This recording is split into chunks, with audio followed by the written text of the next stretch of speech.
আসুন আমাদের পিকনিকে কী কী মজা হলো আর আমরা কী কী খেলাম এটার ঝলক আপনাদের দেখাই। Welcome back to my channel. প্রথমেই ছিল ফ্রাইড মোমোর মতো একটা স্ন্যাক্স, ভেতরে ছিল চিকেন, এগ আর ভেজিটেরিয়ানসের জন্য ছিল ভেজিস। তারপর আমাদের স্পেশাল ছিল মা অন্নপূর্ণা হিন্দু হোটেলের মাটন বিরিয়ানি আর চিকেন চাপ। বিরিয়ানিটা খেতে অসাধারণ ছিল।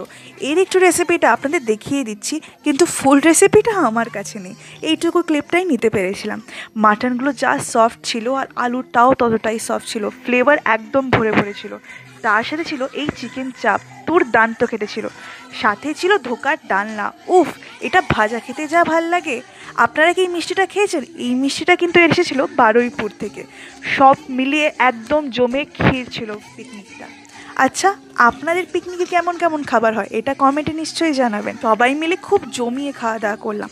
ওইখানে ছিল একটা ঘন্টু সোনা, উফ, তারও মজার দেখার মতো ছিল। লুকিয়ে লুকিয়ে বিরিয়ানি খাচ্ছিল আর আমরা সবাই শুধু বলছিলাম বিরিয়ানি চোর বিরিয়ানি চোর। দারুণ ছিল পিকনিকটা, সত্যি খুব মজা এলো। Thank you for watching.